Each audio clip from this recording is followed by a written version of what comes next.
asoful kutub ba'dal Quran. Jadi kitab yang sahih setelah Quran itu menurut jamaahirul ulama, menurut mayoritas ulama sedunia ini Bukhari, kemudian nomor 2 Muslim. Itu dikarang dengan sanad yang otentik. Yaitu kayak yang ini hadatsana Ali siapa sampai dari Imam Bukhari sampai Rasulullah dikarang secara otentik, secara sanad, secara mata rantai yang solid gitu. Tidak al-qila wal-qal, tidak jari-jari. Itu terang. Nabi zaman Sugeng di akhir hayatnya itu sering ngendikan tentang al-fitan, tentang tragedi utawi prahara. Itu banyak riwayat yang bahkan Nabi itu pernah ngendikan saya dan kejayaan Islam itu hanya berumur 36 tahun. Itu sampai menghitung periode 36 tahun. Juga banyak riwayat yang bahkan secara detail saya mencium turbah di mana nanti cucuku terbunuh di situ. Apa kamu gelisah Muhammad? Iya. Kata Jibril, jika kamu mau saya tunjukkan di tanah mana nanti cucumu akan dibantai. Itu riwayat jauh sebelum Said Husain dibantai di Karbala. Termasuk riwayat-riwayat yang se-ekstrim ini. Jadi ini kan terus ngaji kalau ini bahwa nanti pada akhirnya sing mlebu neraka iku ora wong dolim tok, termasuk kita-kita sing saleh. Jadi wis sempat masuk swarga. Wong pontok haudun Nabi berarti mendekati napa? Swarga. Bahkan bagian riwayat haudun Nabi itu fitnah. Makanya kalau ini cerita, ini amun salah paham. Orang Khawarij itu soleh-soleh. Justru karena kesalehannya itu melahirkan tragedi dalam Islam. Karena solehnya itu kemudian mengharamkan barang yang mubah, mewajibkan barang yang sebetulnya hanya itu penyakit yang soleh mesti. Ada jajal awet kayak itikaf di masjid seminggu, soleh seminggu. Nggak metu perpal perempuan, nggak menjagungan yang rumah. Orang eling pengen, ada leleng pangeran di sana rumah dan di dalam. Cuma dia selera kan ilingnya yang ber. Yang itikaf seminggu ya oke kak. Nggak boleh senang pengajian ya ngono. Wong ini orang seneng ngaji sing teko kok wong limo.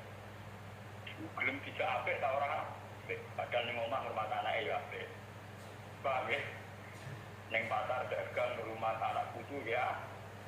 Cuma APM kan kiai dari pelepak lu ning masjid. Tapi gara-gara pelepak ning masjid seminggu gegere tengah. Terus menfonis orang lain. Wah ada. Jadi sebentuk kesalehan itu pasti melahirkan tragedi. Itu tadi, kamu iktikaf di masjid seminggu saja. Kamu akan janggal sama orang-orang berkeliaran di jalan-jalan. Hanya kamu anggap tidak sebaik kamu. Apa nikmat Tuhan kalau di jalan-jalan terus? Kamu nyai di satu daerah yang ngaji 10, 20. Nanti kamu kecewa. Orang sini gak seneng ngaji, gak seneng kebenaran, gak seneng kebaikan. Padahal orang yang di rumah mungkin merawat anaknya juga ibadah.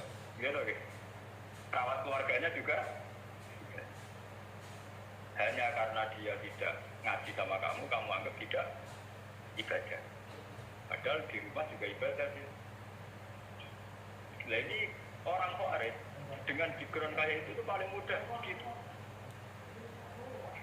Sehingga orang-orang ini nanti ketika sudah sampai ke surga, kemudian ketemu Nabi, kata Nabi mau disampaikan ke Khaudun Nabi. Dia mau sampai ke telaga Nabi. Tapi pas mau sampai ke telaga, terus Nabi diingatkan oleh Allah, mas, mereka tidak layak masuk surga. Inna umkot ahdat ibadah. Mereka bikin kita setelah kamu. Tapi itu umatku ya Allah, saya kenal mereka kenal saya. Ya, tapi sukon itu harus dijauhkan dari surga. Dan ini kalau cerita, kenapa kesalehan melahirkan tragedi? Dalam semua sejarah dunia, selalu tragedi itu dimulai dari kesalehan. Ya. Semua tragedi dunia itu dimulai dari kesalehan. Paling tidak klaim kesalehan. Ya, paling tidak klaim apa? Karena semua bentuk kesalehan atas nama agama tentu langsung dikaitkan dengan Allah, bertautan dengan hukum Allah. Kalau sudah kamu yakin itu hukum Allah, tentu kamu dengan mudah akan menghukumi kafir siapa saja yang menentang, karena kamu anggap melecehkan hukum. Akhir dari itu tentu kamu akan tahlilud dam. Nak ngono wong itu halal. Ini rumah tenang. Karena setiap pelanggaran atas nama agama tentu dianggap melanggar hukum Allah. Jika orang yang mengklaim demikian kan mudah mengkafirkan orang lain karena dianggap wani pengeran. Paham ya? Nah kalau sudah menvonis orang lain berani Tuhan, tentu darahnya dihalalkan. Kayak kasus kaum Khawarij. Sebetulnya saat Ali Muawiyah itu melakukan konflik atau terjadi konflik, saling bunuh, saling perang, kelompoknya Ali Muawiyah saling serang, itu kan tragedi dunia biasa. Dalam hidup pasti ada gejolak, ada demonstrasi, ada perebutan kekuasaan. Sebetulnya itu kan fenomena sosial biasa. Misalnya kiai drengkinan, masa kiai drengkinan bebabel bakso kan? Babel bakso drengkinannya bebabel. Orang malah bebabel es rukun. Tidak bisa kamu logika panas musuhnya adem, babel bakso jejer babel es rukun. Mereka bar mangan bakso tuku. Tapi babel es kode adem itu kah? Mereka saingan, itu nunjukkan saingan tak jenis. Soalnya kalau aku rada aman. Mereka sing nyaingi aku dua alimnya sekali beraku aman. Paling wong saingan yo kuatir wis lho, Pak. Padha kelas ringan kan musuhe ke kelas. Ora nek nak ngalim ulisan kaliber. Dadi rapati musuh. Maksudnya ngalime kaliber terus fasilitas biasa.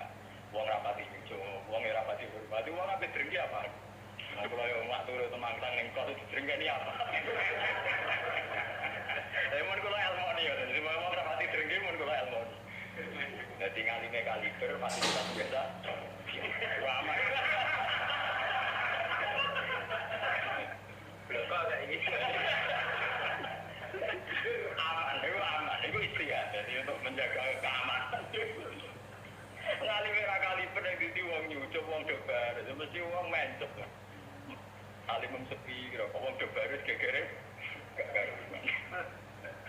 Niku termasuk strategi ngadepi napa perang.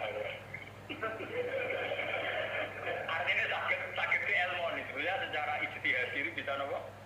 Bisa ya. Lalu kulon biasa mama-mama teng nggih kula mriko nggih bahas be anak kula. Enggak, nggih biasa ana mobil direngkes monggo bareng kula. Kak lagi ben kecil. Kula ketemu mobil, nah ono omah yang muter terang dia. Nah itu memang gitu ya, karena kita trauma dengan sejarah. Ketika Khawarij meyakini Ali melahirkan sulmatan fiddin, melahirkan pencitraan agama. Salmatan fiddin, sulmatan fiddin itu pencitraan agama. Muawiyah juga dituduh demikian, salmatan fiddin. Akhirnya orang Khawarij lewat kelompoknya itu ada sekelompok orang yang ditugasi membunuh Ali, ditugasi membunuh Muawiyah, dan ditugasi membunuh Abu Hasan di Mesir. Semua tokoh-tokoh besar Islam itu melahirkan tragedi Islam, harus dibunuh semua. Itu yang keputusan gitu itu lewat kesalehan. Mereka orang-orang soleh, orang-orang khusus, senang itikaf, senang zikir. Dia punya keputusan sing lahirno tragedi dalam. Makanya kamu jangan kaget kenapa di Irak itu banyak perang saudara di Mesir, di Sudan, di Khartoum, di Darfur, di Somalia. Itu kalau sudah perang berani mati karena mereka mengatasnamakan agama. Nah, kalau agama berarti merasa dia punya kita Allah, kita juga. Jika kelompok lain ya orang Sunni bantai di Ahmad itu biasa. Makanya kita disyukur, kalau bolak-balik kita harus syukur sebagai bangsa Indonesia. Bangsa Indonesia di filosofi betul soalnya bergerak mengelak neng duri. Orang terus bah, itu syukur jadi orang Jawa. Cari rasa cocok, mau budal gitu. Misalnya rasa-rasaran kiai beda partai mau budal, bagus sekali. Karena ada sampai pembunuhan. Paling banter sing dikise pelatihan ngirim tarmihim. Ayo tak pikir ramalan iki, tak pikir kode ramalan tindak. Ya paling misalnya mati dikise yo ngelusi dik. Orang anti mati. Pak, semenjak itu tragedi itu tidak dimulai dibunuh non muslim, tapi dibunuh orang Islam. Semenjak peristiwa Ali Muawiyah. Dulu Umar itu matinya masih keren. Umar itu dibunuh oleh seorang Yahudi, Abu Lulu, seorang Majusi, Abu Lulu al-Majusi. Era Utsman banyak riwayat mengatakan yang membunuh itu banyak yang tidak Islam. Tapi era Ali, Muawiyah sampai Said Husain itu yang membunuh orang Islam semua. Bahkan sulama orang-orang yang kategorinya tuh. Wong soleh banyak payah. Kayak Madin gue kenal aku ngomong wong murtad biasa. Karena daftar kemurtadan dalam kitab-kitab salaf itu terlalu banyak. Sama kalau ngaji sulam taubat, sulam tabiat itu berapa mudah, betapa mudah orang-orang masuk kategori apa murtad. Wan tempoda kula rata rata ajaran. Wah ana sing kiai tanglet kula, Gus yo mboten mlebokno ajaran iku padha. Lagi Mas, bantah aku kok takok. Nak bantah, ya bantah, nak takok tak jawab. Ini umum kula perhitung kok, itu memang resiko. resiko ada takfir. Bukan kitabnya yang salah, kita kalau tidak punya khazanah bahannya itu resiko. Jadi kalau baca kitab gitu harus punya khazanah yang lain yang apa? Sehingga tidak mudah mentakfirkan orang atau memurtadkan orang. Semenjak Ali Muawiyah tragedi, karena kelompok-kelompok soleh itu menfonis Ali itu murtad atau Muawiyah itu murtad, kemudian diteruskan kalau gitu halal darah, akhirnya dibunuh. Ali ya dibunuh, Muawiyah ya sering kali mengalami percobaan dibunuh. Ya kalau kan ada cerita tengah sini, jadi Ali hasil dibunuh, yang Muawiyah sebetulnya subuh itu juga dibunuh, tapi pas itu Muawiyah meriang, yang imam itu wakil, sehingga yang dibunuh wakil. Lalu kalau benar-benar cerita nih, tinggal dengan wong kesolehan gitu. Wong kuaris dia gitu. Wong ngongkon killer, ngongkon pembunuh bayaran, waktu hari pengen itu. Lalu Muawiyah itu sopo, pokoknya ini imam itu. Orang disifati ciri-ciri spesifik, pokoknya ini imam itu. Lalu Muawiyah cukup pria. Lalu wong imam ya, di mata ini. Wong apa jenenge? Apa itu istilahnya tugas-tugas yang super bahaya kok tarifnya pokoknya sing nyimpan itu wah temprot warna ini sing piye kok tak ada piye tak betulnya sing piye kemudian polisi itu sekitar oh tarifnya pokoknya sing imami ya meriah nasibnya asik jadi waktu bunuh profesional walhasil semenjak itu tragedi dimulai dari takfir. Setelah itu ada era Muawiyah punya anak Yazid. Yazid ada isu dia senang nyabu, senang ngeflek. Dia orang yang nakal saat jadi pemimpin. Orang Islam sholat tersinggung. Wong kok dipimpin wong dolim. Seorang Islam ekstrem wong kok dipimpin wong ra sholat, wong ra bener kok mimpin wong bener. Akhirnya Madinah bergejolak. Madinah bergejolak ini kemudian banyak yang memprovokasi Said Husain supaya ngambil alih kepemimpinan sinten. Sampai nak cerita di tragedi ke saya. Walhasil Said Husain akhirnya lewat bantuan orang-orang Kufah. Orang Kufah itu tadi dari wilayah Irak. Ketika ya Kufah, Asfahan, terus Nahrawandi itu ikut wilayah Irak. Ketika Irak pecah dengan Iran, ikut wilayah apa? Iran. Dulu yang itu semua itu namanya orang dulu kalau bilang Kufah sama Basra. Ya, makanya kalau di kitab-kitab Nahu semua kitab salaf kalau bahasakan kawasan itu kalau ada kawasan Kufah ya apa?